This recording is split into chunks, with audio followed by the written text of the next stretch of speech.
Olá, bom dia! Hoje a nossa aula de língua portuguesa é do livro A Prova Brasil, lição 9, tá? Páginas 44, 45, 46 e 47. Na página 44, nós vamos ler o poema Viagem Antiga, de Mário Quintana. E depois, nas outras páginas, responder as questões solicitadas. Mas a Pro colocou aqui para a gente estar relembrando o que é um poema. Olha lá, o que é um poema? É um texto com rimas, versos e estrofes, tá? O que são versos? São as linhas do poema. Estrofe é o nome dado a cada grupo de versos que compõem o poema. E rimas são palavras que combinam. A propôs um exemplinho aqui, olha lá, vamos ver? As borboletas, de Vinícius de Moraes. As borboletas, brancas, azuis, amarelas, pretas, brincam na luz as belas borboletas. Borboletas brancas são alegres e francas. Borboletas azuis gostam de muita luz. As amarelinhas são tão bonitinhas. E as pretas, então? Oh, que escuridão! Então vamos lá relembrar? O que é verso? Cada linha do poema. Quantos versos tem esse poema? Vamos contar? 1, 2, 3, 4, 5, 6, 7, 8, 9, 10, 11, 12, 13, 14, 15, 16. Então, este poema tem 16 versos. Quantas estrofes? Vamos lá? 1, 2, 3, 4, 5. Tá vendo? Olha lá. Nome dado a cada grupo, um grupinho, 2, 3, 4, 5. Então, este poema, nós temos nele 5 estrofes. E o que é rima?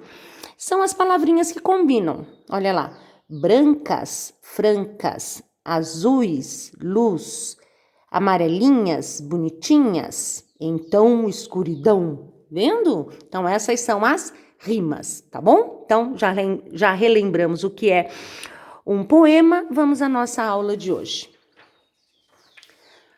Lição 9. Aqui tem a definição. O poema utiliza comparações e palavras com sentidos diferentes dos usuais, para transmitir a emoção desejada pelo poeta. Então, ele usa o quê? Comparações e palavras com sentidos diferentes daqueles que nós estamos acostumados. Para quê? Para transmitir a emoção desejada pelo poeta. Vamos ler aqui o poema Viagem Antiga. Aqui e ali, reses pastando imóveis, como num presépio, a mata ocultando o xixi das fontes, uma cidadezinha de nariz pontudo furava o céu. Depois sumia-se lentamente numa curva, e a gente olhava, sem nenhuma pressa, porque o destino daquelas nossas primeiras viagens era sempre o horizonte. Mário Quintana, Nariz de Vidro. São Paulo, Editora Moderna, 2014. O que fala esse poema para nós? O que ele mostra? Ele mostra o quê? Imagens apreciadas durante uma viagem. Talvez, eu acredito que tenha sido uma criança, na época em que ele era criança, porque olha as palavras que ele usa aqui. Como reses. O que são reses? São os animais, tá? Cabeça de gado. Pastando imóveis como num presépio. A mata ocultando o xixi das fontes. O que seria isso aqui? O barulhinho da água caindo, não é? Das fontes, da cachoeira. Uma cidadezinha de nariz pontudo, furava o céu. Então, a gente pode perceber pelas palavras que é quando ele era criança, né?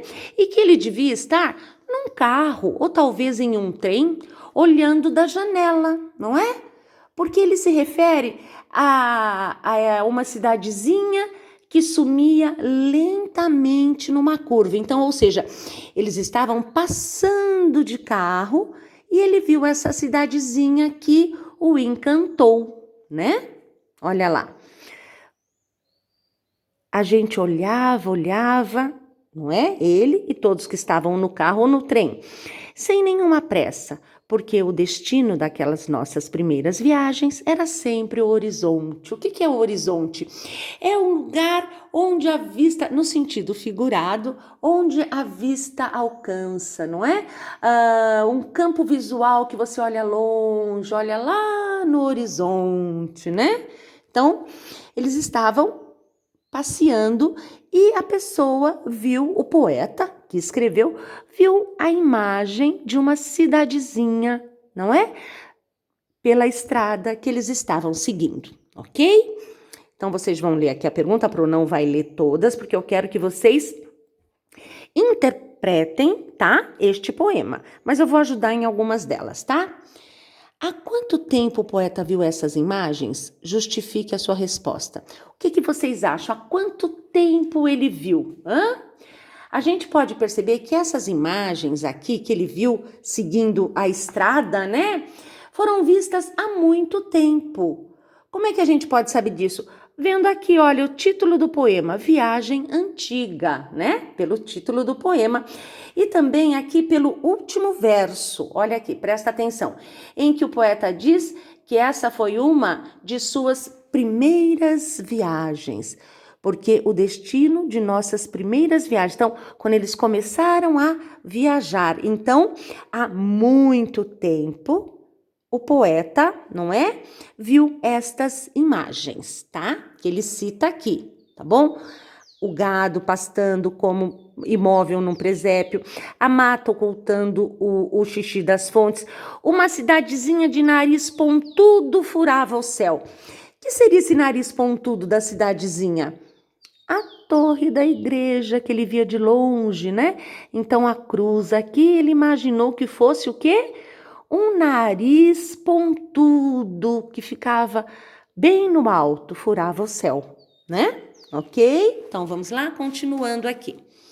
Depois vocês vão fazer a leitura das questões, essa leitura de imagem, vão sublinhar no texto o verso que corresponde a esta foto, tá bom? Então, volta lá no texto, olha lá, sublinhe no poema o verso que corresponde a essa foto. Opa, vamos ver aqui, qual seria? A mata ocultando o xixi das fontes. Então, é o que ele ouvia, né? Ele não via as fontes, mas ele ouvia o barulhinho da água por onde ele estava passando, certo? Releia a terceira estrofe do poema. O nariz pontudo de uma cidadezinha pode ser? A Pro já deu uma dica lá na frente, né? Tá bom? Então vamos lá. E aqui vamos prestar atenção. O poeta, ele utiliza uma linguagem em que as palavras costumam apresentar um sentido incomum, ou mais de um sentido. Essa é a linguagem poética, né? Então, ou seja, o poeta, ele pode usar frases como ele usou aqui, tá bom? Olha lá. A mata ocultando o xixi das fontes, uma cidadezinha de nariz pontudo furava o céu. A cidade tem nariz? Não, mas é a imaginação dele. Então, o poeta, ele pode usar uma linguagem com esses tipos, com essas palavras, tá? Apresentar um outro sentido, tá bom? Porque a gente sabe o que é nariz, não é? A gente sabe o que é o xixi, não é? Então, ele aqui usou essas palavras para mostrar o quê? Uma linguagem poética, tá bom? Vamos lá. No poema, não há sinais de pontuação. Que característica do texto poético ajuda o leitor a separar as informações apresentadas ao longo do texto? Vocês repararam que não há sinal de pontuação? Então, o que isso quer dizer? O que nos ajuda? Deixa a Pro se perdeu aqui na leitura. Que características do texto poético ajuda o leitor a separar as informações apresentadas ao longo do texto?